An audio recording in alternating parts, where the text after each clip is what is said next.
They call him the greatest chess player of all time. From super brains to supercomputers, he's taken them on. And won. But now this Russian is locked in a different kind of struggle. This regime is criminal, is a police state. I've come to Abu Dhabi to meet him. Hey, yes. How are you? Garry Kasparov. He'll tell us about his legendary clashes with Anatoly Karpov.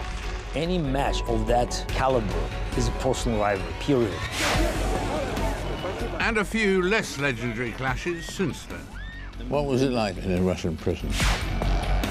Garry will reveal a tragic family history of ethnic cleansing. Being forced to leave the city where you were born and raised was quite tragic. And share his views on Russian President Vladimir Putin. It's very clear that Putin's rule will not be stopped by the ballot.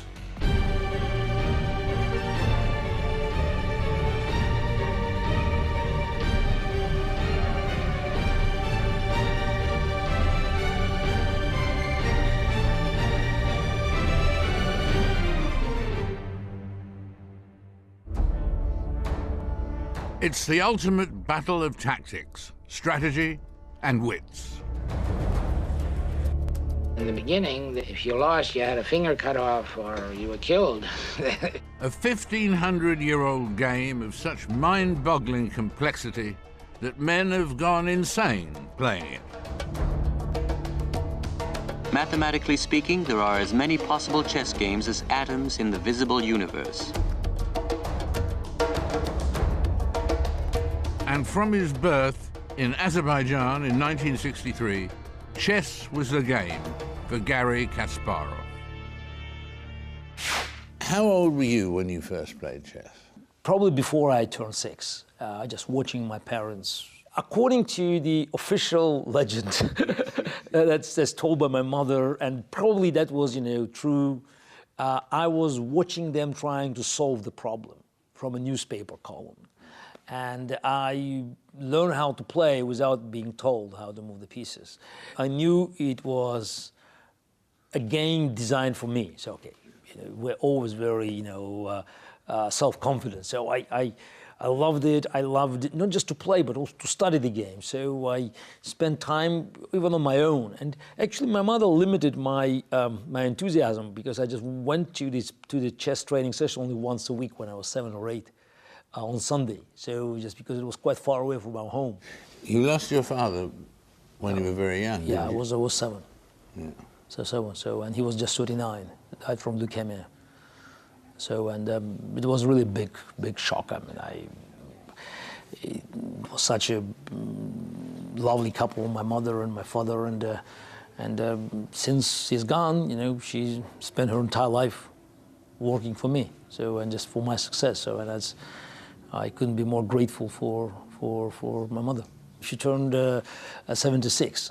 She's still full of energy, and the energy is just concentrated on helping me in my numerous endeavors. That those endeavors revolved around chess was fortuitous. For a young player, there was no better place to be than the Soviet Union.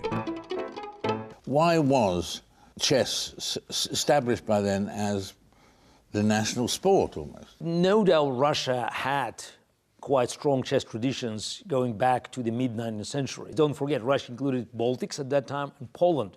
And many great players actually came from that region. Yes, especially Jewish players, yes. But in general, there was a strong foundation. More than just a tradition, chess was actively promoted by the Soviet Union's revolutionary leaders. In a country obsessed with excellence, especially when it came to competing against the West, the game was a means of demonstrating not just sporting, but also intellectual superiority. The world champion in the Soviet Union was not just a champion or the champion of any given sport discipline. It was a public figure. Seen by many as the sort of the role model. And there were very few options for kids to succeed. So that's why parents, if they wanted their kid to become special, chess was a natural choice for many parents to make. Garry astonished his tutors with his natural aptitude for the game, taking the all-Soviet junior chess title in 1976. He was just 13. When did you realise that you weren't going to be just a good chess player, but you were going to be special? Look, I would look for some, milestones in my career. So I think the first one is, if we go back, it was age 14, when I knew I would be a real contender for the World Championship title. So age 14 was a crucial point. I knew I was very good, even special before, but at 14, when I made my master norm, and it's not just playing better, but just, you feel that you have so much energy and you can move on with your career. In 1980, Garry became world junior champion and an international grandmaster. He was now 17. Looking back, perhaps knowing then or learning later, what was the most important quality, is the most important quality of being a chess grandmaster? Now, you have to start with the talent. If you want to be a really, really special player, you have to start with the talent. And then it's also your ability to work, because I believe it's also talent. An ability to work hard is a special talent many talented people do not have. Funny that you say that. When I was interviewing Bobby Fischer during the 6 months he was in the public eye, it was about all he was after the... And Ed Edmondson of the Chess Federation in America and so on was saying, the great thing about Bobby, saying to Bobby there, the great thing about it is his will to win. That's why he says... And Bobby Fischer shook his head and said, I've played a lot of chess players who've got wonderful will to win, but they were no good. Exactly as you say, the talent first. Talent first, but also, it's about working, it's about excelling, it's about learning from your own mistakes, and actually being very open with yourself, even relentless, to recognize that you made a mistake. Because many great players, they try to sort of avoid digging up and finding out that they were not perfect. So these permanent challenge to find out what you did wrong and to improve. That's for me, it's a key of success, of going from being very good to very special. How important is instinct? I think that instinct, you may call intuition, it's a highly undervalued element of success. Intuition is something that you cannot actually touch. It's just your gut feelings, and you feel it's the right things to do. You may be wrong, but treat intuition as a muscle. If you don't train your muscles, you cannot get stronger. If you don't trust your intuition, you will never, become a good decision maker. And in terms of when a game's in progress, how far ahead can you gaze into the future? 10, 12, even 15 moves for a top player is doable, but the natural range of the operation for a professional player, I may recall my own practice, would be 4 to 5 moves. Because, in most of the positions, I have one option, and then my opponent can have 3 other options, and then I have... So it's a geometrical progression. In 1984, Garry finally got his chance at the biggest prize of all, the World Championship. But to win it, he'd have to beat the greatest chess player of the time. Anatoly Karpov, son of a worker from the Urals, learns chess at the age of 4, master at 15, crowned world champion in 1975, national hero in the Soviet Union. Was there the most personal rivalry in that contest to most of them? I mean, did you and Karpov really not get on, really? Look, any match of that caliber is a personal rivalry, period. Yes. And naturally, this kind of rivalry creates a lot of tension, and it added to the mutual frustration, and Yeah.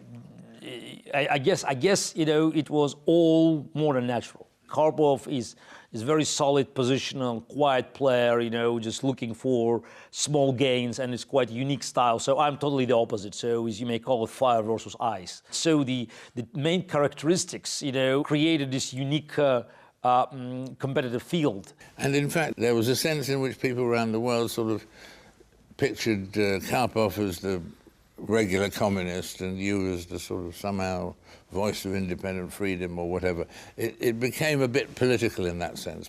Anatoly Karpov received enormous support from the state and became some sort of the savior of the pride, intellectual pride of the Soviet Union. He followed the rigid discipline of the party rules, while I was some sort of a rebel. So I believe that there are certain rules that I have to obey, but in the big picture, I didn't believe in following these rigid regulations. I was not shy of giving interviews to the Western press, again, at a time when it was quite questionable. Yes. I mean, not as dangerous as in Stalin's or Brezhnev's time, but it still, was not welcomed by Soviet authorities. 1984's championship was a brutal confrontation. Both players locked in a struggle of unbelievable complexity. The winner, the first to 6 victories. 30 years later, Garry still recalls every game. This is not a game starting, but this is a game after 20 moves or something. Yeah, actually, it's in our matches with Karpov, that was almost a starting position, because we had a theoretical duel. So there's one, actually, Karpov played black always, this position, I played white. We spent time with our, teams, preparing and just, trying to exhaust all the options. And it, for a long time, was a very important theoretical position. Actually, I think the modern evaluation tells that black is fine, but I succeeded in actually winning quite a few important games against Karpov. Actually, I never lost this position with white pieces. For 5 months now, Anatoly Karpov and Garry Kasparov have been locked in mortal intellectual combat for the title of world chess champion. The psychological pressure is said to be appalling. The score was 5-3 when the International Chess Federation intervened and called a halt. Karpov had apparently cracked. There were reports of a nervous breakdown. The president of the Chess Federation said that the match should be stopped because it was damaging to your health. Not just your health, his health as well. Okay, but that's nonsense. damaging. You think that's nonsense, yeah? From my perspective, it was absolute nonsense, And amazingly, Karpov, who was technically leading at that point, 5-3, he obeyed. Actually, no, he agreed with the decision. At the press conference, when the decision was announced to close the match, I stood up opposing it, which was quite unheard. It was just February 1985, even before Gorbachev took over, so from Chernenko. In late 1985, there was a rematch. This time, there was no escape for Karpov. Garry Kasparov had finally arrived. For 21 years, Garry would remain the greatest chess player in the world. The longest ever period of any player ever.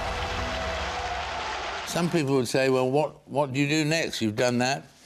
It's up to us what we want to do with our success. Because, eventually, if we are successful, we just have to make a conscious decision what's next.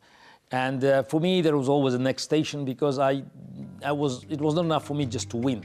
I always wanted to make the difference. Garry set about making that difference, launching an offensive against chess's ruling federation, FIDE, for what he regarded as the travesty of the previous year's World Championship. They don't want to lose the power. Power means money, money means influence. I am defending the chess against this international chess mafia. We saw not just inconsistencies in the politics, but also its inability to capture the attention of the corporate sponsor. I was probably trying to impose very dramatic set of actions, the way I play chess, instead of trying to come up with the comprehensive long-term planning. Eventually, Garry and British player Nigel Short formed their own breakaway chess federation, the Professional Chess Association. Business is business, and on this question, we're totally together. For over a decade, FIDE and the new organisation fought. The ultimate loser? The game of chess itself. Now I think, it was probably, too much for me to carry on, because, just to become the best in the world by age 22, it's just puts enormous psychological pressure. The pressure mounted. Garry was the reigning champion, but Anatoly Karpov just wouldn't lay down and die. We started in 84, we played 84, 85, endless match, unlimited match. Then we played 85, rematch, 86, another rematch, 87, another match, and then in 1990. So 5 matches, and just, the finishing Karpov off as my, nemesis, a historic opponent. So I think it was a certain moment when I just realized it was the end of the certain part of my life. As one part ended, another began. Mr. Gorbachev, tear down this wall. By the time Garry finally finished off the Communist Party's favourite player, it wasn't only Karpov who was in trouble.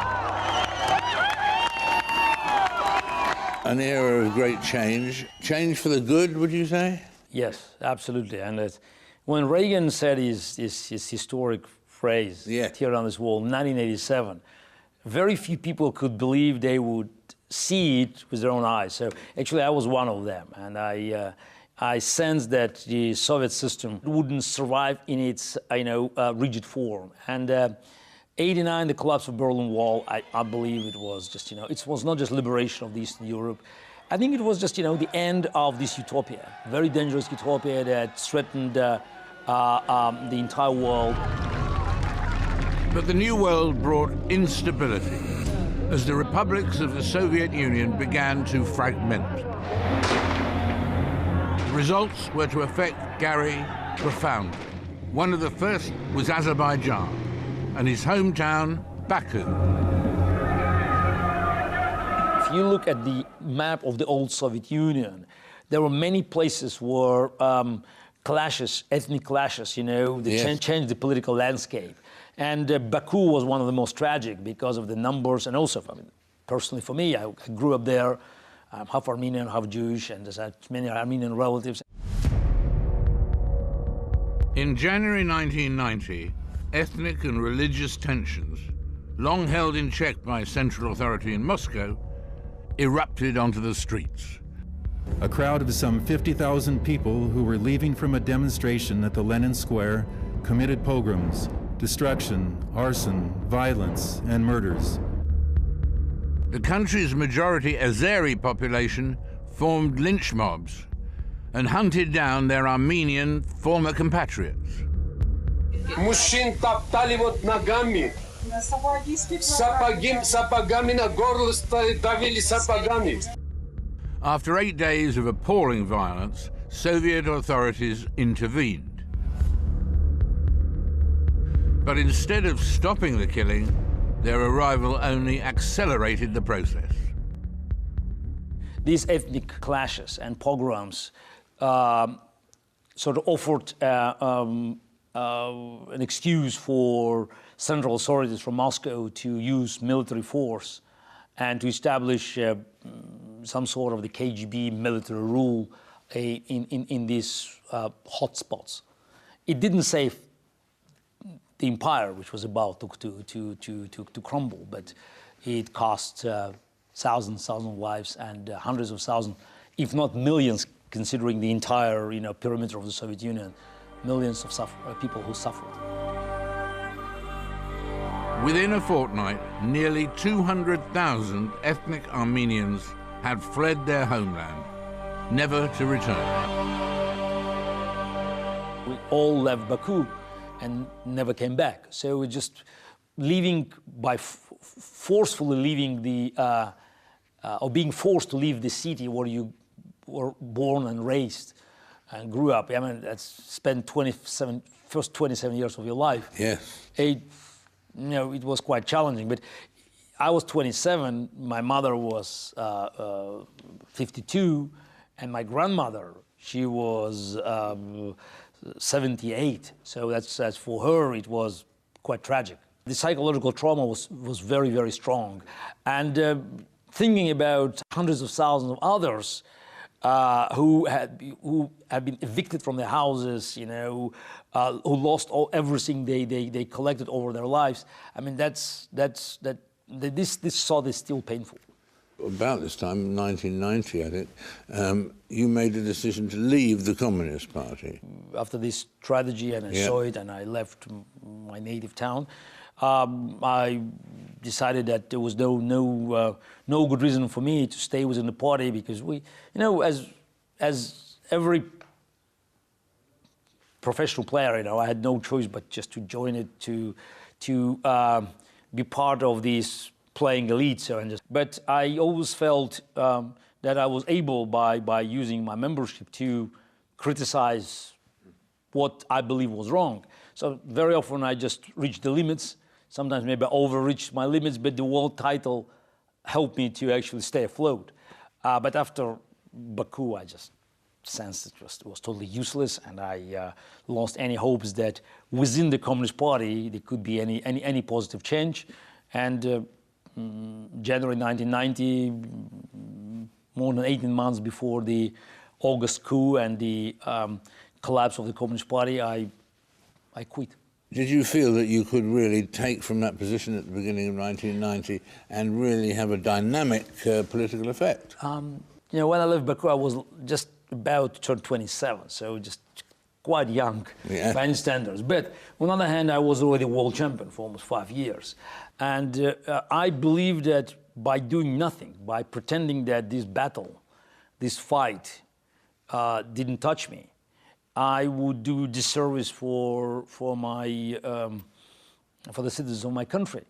Not that I expected myself to just create a coup by standing and just making a statement, but for me, from 1990 to nowadays, being part of this fight for human rights and for political decency in the Soviet Union, now in Russia, it's like a moral duty.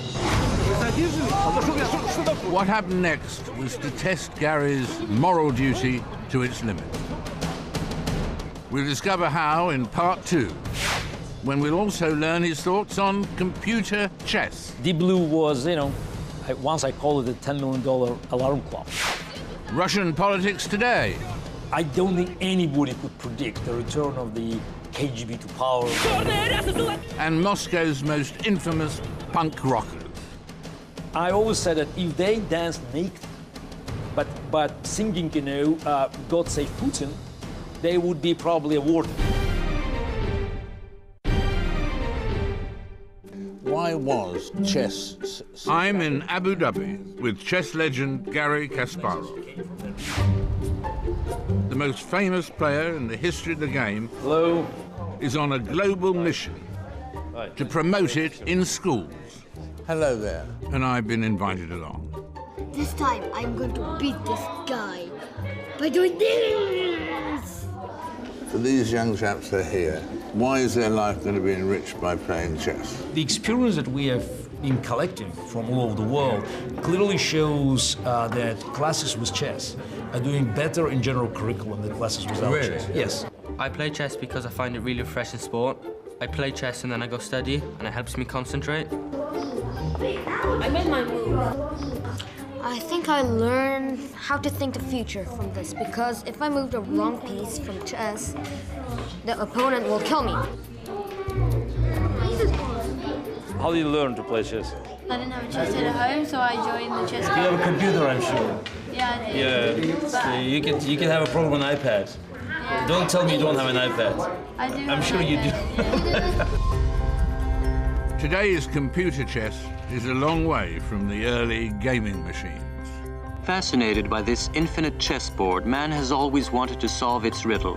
The great automaton of the 18th century gave the illusion that he had succeeded, but it was only an illusion. There was always a brilliant midget hidden in the machine. In the 1980s, the race was on to design a computer powerful enough to mimic a human being, a machine that could actually think. Was it even remotely possible? The stakes are high. In one corner, the world's greatest chess player, 34-year-old Garry Kasparov. In the other, the world's greatest chess-playing computer, a machine called Deep Blue. According to this documentary, 1996's man versus machine competition did not go as planned for Garry. Call it a blow against humanity. After 6 games over 9 days, Deep Blue, the IBM computer, beat Garry Kasparov, considered to be the best chess player in the history of the game. And whoa!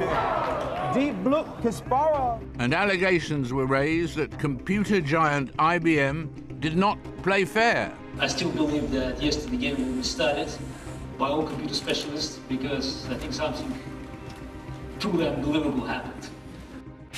Was that a memorable experience? I mean, you Yeah, you had a pretty good batting average against the computer, didn't you? It's just people just tend to forget that it was a rematch. Actually, it's said, which means I won the first one. Yes. Yeah.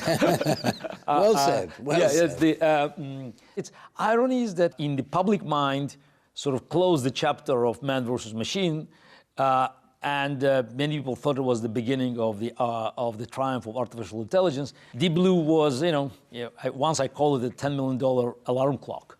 So it was just calculating, which again was enough to play at the highest level, but it was not a step towards artificial intelligence because it was based exclusively on the brute force of calculation. Actually, if somebody is interested, it's a position where I resigned. It's quite amazing that both myself and machine actually missed that black had a very unusual way of saving the game. So, really?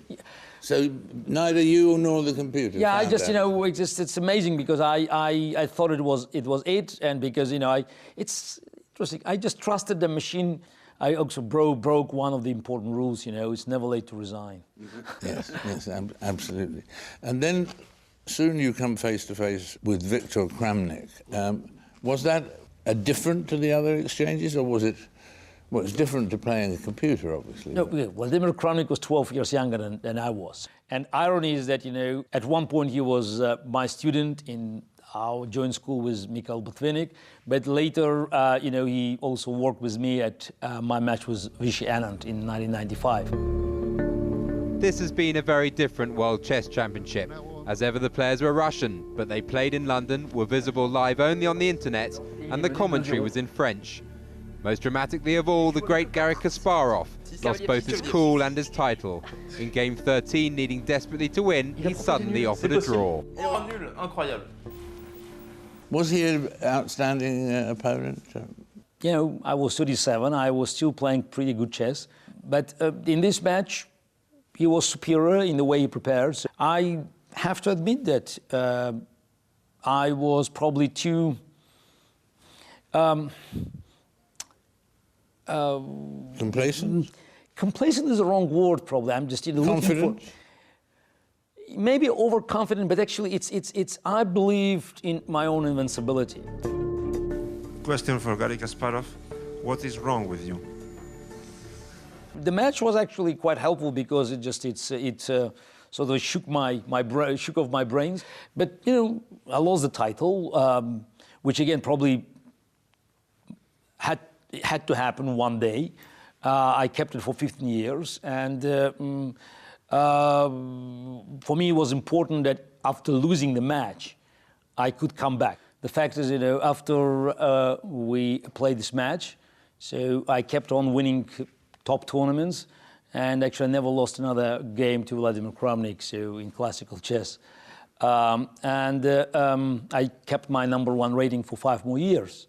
So I learned that, it's never late to learn. So that's why, it's, even at age 37, you can learn from younger generation. And that was a very important lesson, not only for the remaining 5 years of my chess career, but also for future years. Because, I just recognize that, flexibility is a fundamental quality for success. In Garry's 20-year chess career, success was never in short supply. But nothing lasts forever. I made a conscious decision that Linares 2005 will be my last professional event. And today I played my last professional game. Is there a maximum age, or can you be a chess champion if you want to be at 65? It's a very demanding game, so you have to spend time at the computer, analyzing, preparing new ideas, and then you just play under this heavy pressure. So it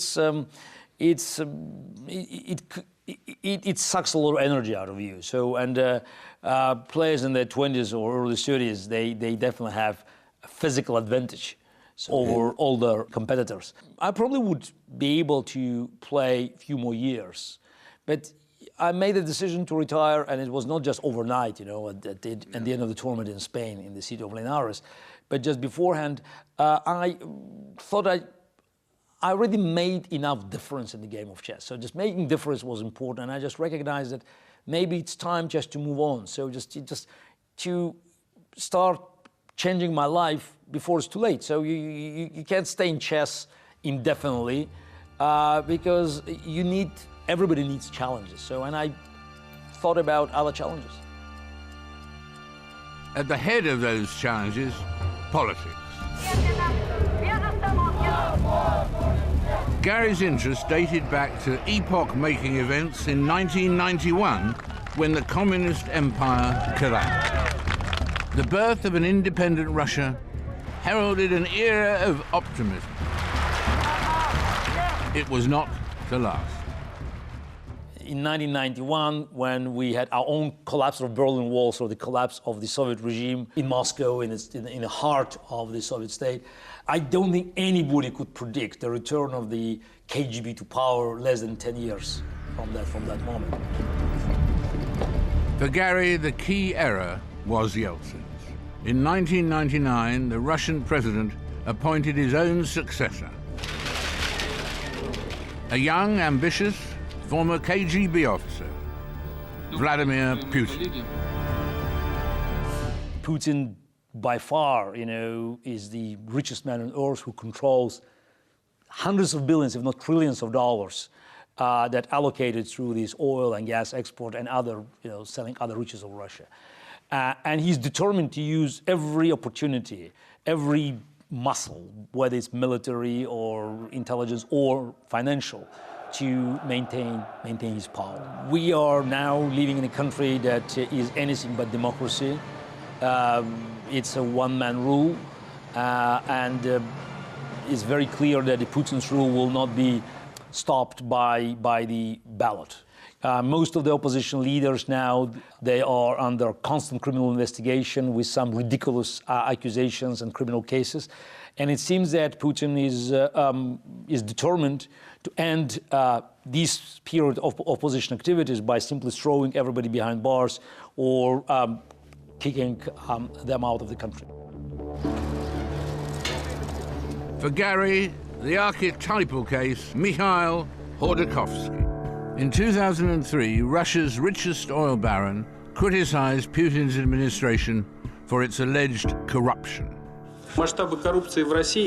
Four separate organizations analyze the extent of corruption in Russia. All arrive at the same figure, $30 billion. The president was not amused. 8 months later, Khodorkovsky was himself arrested and charged with fraud. He was eventually sentenced to 12 years in prison.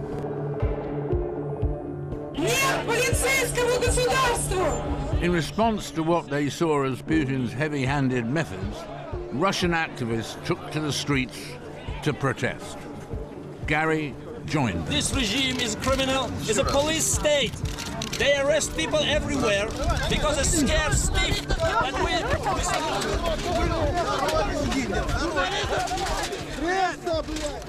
Well, those days of the protest marches and so on, obviously are still fresh in your memory. I would call that those days were quite vegetarians compared to what's happening in Russia today. It's 2007, it's almost 6 years ago. And yes, at that time, the government was not very keen to see protests on the street. We marched, in relatively small crowds, like 4,000 or 5,000 people. And you could get beaten, arrested for a few days. And you got No, I was detained a number of times, arrested and stayed in prison 5 days in 2007. What was it like in a Russian prison? Look, it's not nice. I mean, prison is a prison. So even if you stay there 5 days, it's still highly unpleasant, yeah.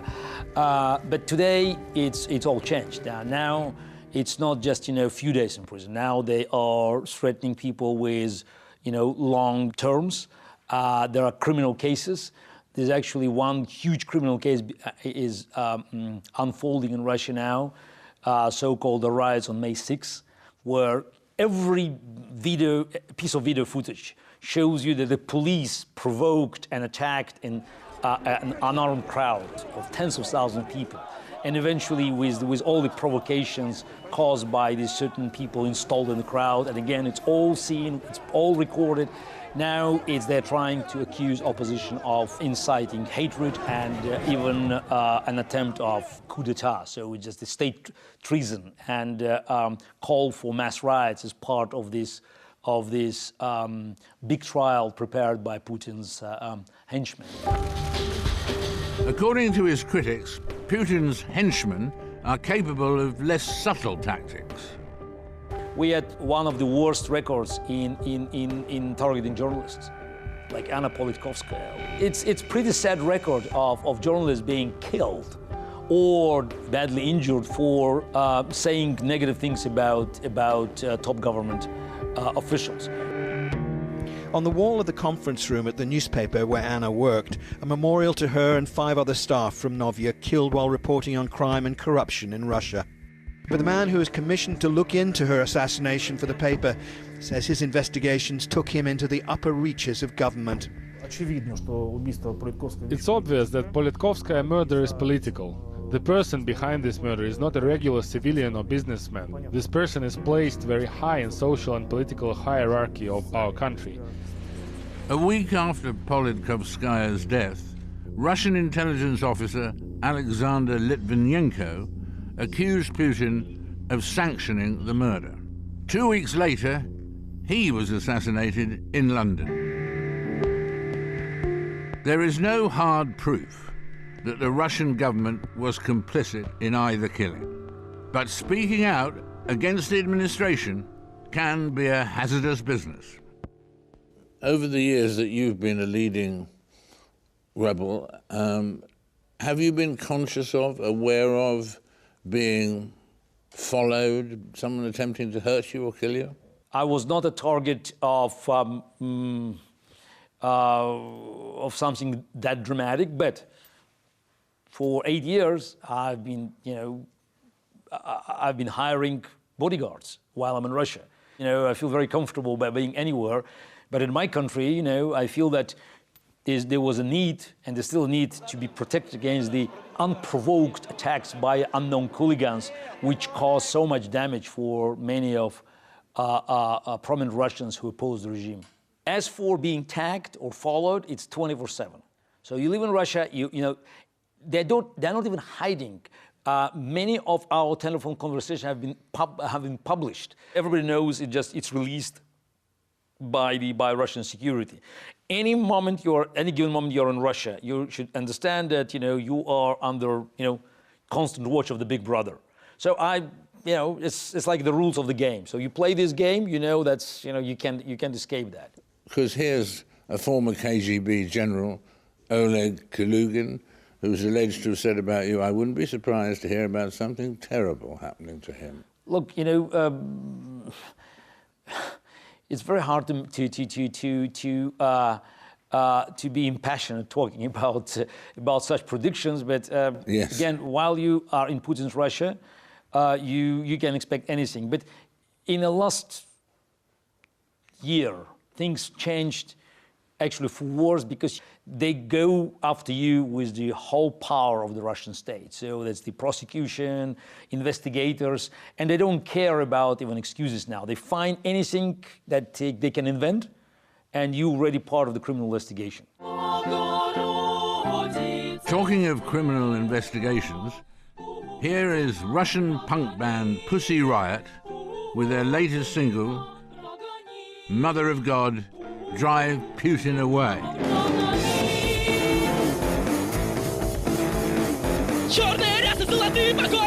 Harmless fun? Well, Russian prosecutors didn't think so. In 2012, 3 band members of Pussy Riot were arrested and charged with hooliganism. 2 are still serving prison sentences. Pussy Riot, is that another typical example of the way things are going now? It's amazing that this relatively minor case actually told more about Putin's Russia to the rest of the world than many more prominent cases by political standards in Russia. I always said that if they danced naked, but singing, God Save Putin, they would be probably awarded. But they were there asking Virgin Mary to drive Putin away. And that's the crime, especially in the church, because Putin sees himself as the, again, quasi-tsar, who also needs this, legitimization by the Orthodox Church. In August 2012, Garry tried to show his support by attending the band members' court verdict. Results were perhaps predictable. But a week later, he was cleared of all charges and released. I wouldn't expect you to pay tribute to Putin for anything, but I suppose it would be a case that almost any leader before Putin would have had you in jail continuously. Are we talking about Yeltsin, the leader before Putin? I was thinking of the whole range. Are we talking about Gorbachev? No, because I lived under conscious life under Gorbachev and Yeltsin, yes. And so naturally, the life under Stalin was much worse. But do we compare Putin to Stalin? I mean, how do we start? So this is this is very good. It's a typical excuse of the Western leaders saying, no, life today is not as bad as under Stalin or even under Brezhnev.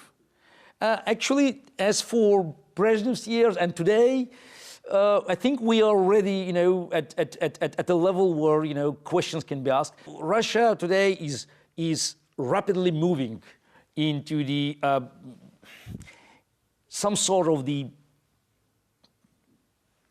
quasi-dictatorship. I say quasi-dictatorship because dictatorships are always based on this mass repression.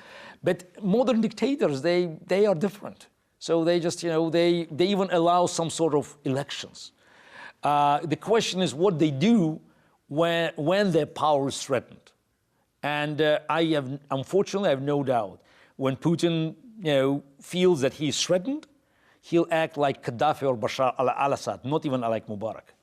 It would seem that you think the situation, the conditions in Russia are getting worse for various reasons, that there's a weakness in the resistance and there's a strength in the governmental response. Should we be as pessimistic as that, or can you be optimistic? I think Russian people are quite angry now. You could see a lot of anger, even in the small towns and the countryside, against the officials. But this anger and this growing feeling of desperation is still countered by the genetic fear of change. I think Putin is doomed. I think he will not survive to the end of his term. His current term. His current term in 2018. But my greatest concern is that this demise, the demise of the regime, as in 1991, may lead to the collapse of the country. When the Soviet Union collapsed in 1991, its artificially created borders became porous. They fragmented. The result in a number of former republics was war. Many of these conflicts, such as the one in Chechnya, linger on to this day. The difference is that in 1991 there were still certain foundations to preserve the country. Yeltsin was legitimate, he was legitimately elected. Then there were recognized borders, most of them were recognized. Armenia, Azerbaijan, Georgia, but still there were some small enclaves that were in question. Every time you had an enclave in question, there was a bloodshed. Now, Russia, unlike ex-Soviet Union, doesn't have the recognized borders. So that's why you don't know where Chechnya ends. And what will happen, with the North Caucasus or with the Far East that is being quite openly challenged or claimed by Chinese. So I have a great concern about the future of Russia as a state, because the regime lost any contact with the population, and it still survives because of the enormous amount of money allocated through the high energy prices and of its manipulating propaganda that incited the worst hatred between different groups of Russian society. Throughout his career, Garry has made a point of taking on bigger, stronger adversaries. World champions, chess's organizing federation, supercomputers. Now, at last, he may have finally met his match. Unlike chess, I never consider this as part of winning or losing. This is not a game. I have to do it because I have to do it, but it's more like, sending a message to others. Look, it's just, I also take the risk, and, it's a duty of every conscious citizen to protect civil liberties. With the triumphant record you possess, when you look back, what do you see as a mistake? I made tons of mistakes in my life. If I look backward, I'm sure, I can point out at certain moments in my life, saying I would do this different and this different.